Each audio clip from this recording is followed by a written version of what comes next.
Hi, it's James from Tabletop Gaming Guild, and today we're going to take a look at an expansion for Maul Peak. This is a small expansion, and this incorporates the ancient relics. This is similar to an expansion that was available for Skull Hollow. This expansion is going to come with a bit of cards here.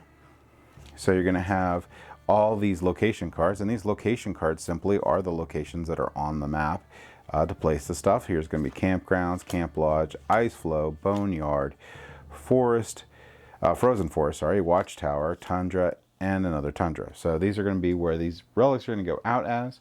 You have this little tiny rule book here, and you're going to have these two cards here with one, which is the Guardian Relic Cache, and here's the Hero Relic Cache. And down here it tells you basically you may spend one ancient relic token to take an additional action on your turn. That's for the Guardians. For the Heroes, you may spend two ancient relic tokens to take an additional action on your turn. It's a lot harder for the Heroes to pick up these ancient relics than it is the Guardian.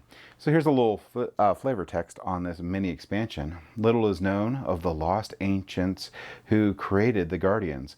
With the Skull Hollow ravaged and Maul Peak now under assault, small folk scouts and scribes gather ancient relics, the remnants of the forgotten age, as they seek an edge in the battle against the titanic monsters. So for setup on this, you're going to shuffle the 8 ancient relic deck, which is going to be this guy right here. You're going to shuffle it up. So we'll shuffle that up there. I didn't, but you should shuffle that up. Place 6 ancient relic tokens near the Maul Peak map. Now the ancient relic tokens come with the base game. So they're in the base game, and they're basically like bones, and you are going to place those near the map, and then you're going to give each player one of the relic cache cards. So like I showed you, this is the one for the Guardians, and this is the one for the Heroes, and it shows you what you can do with these relics once you pick them up.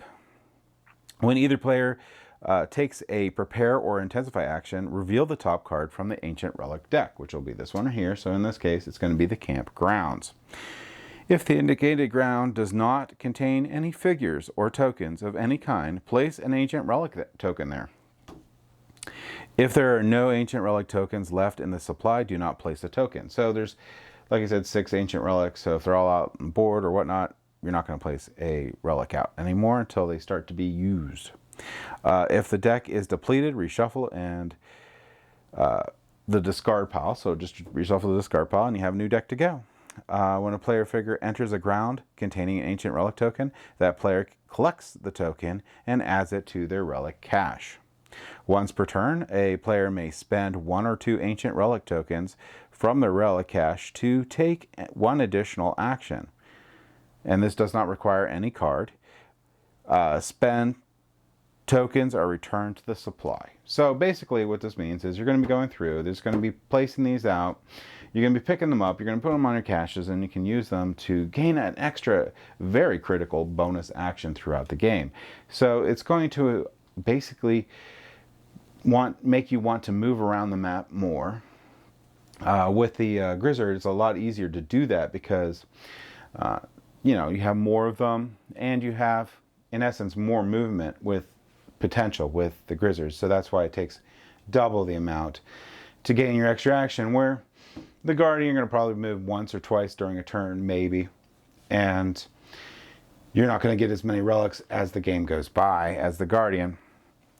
So this is a really nice expansion for Maul Peak, and it doesn't add a whole lot to the game. This really feels like it's integrated with the game. If you played Skull Hollow, they had a similar expansion for the relics, and you'd be very used to this. So I don't think it's going to be anything at all to just always include this expansion. It does add an extra little strategy to the game, so that makes it super worthwhile just there. So overall, I highly recommend, if you have Maul Peak, to pick up this mini expansion, Ancient Relics. So that's my thoughts on it. Thank you for watching.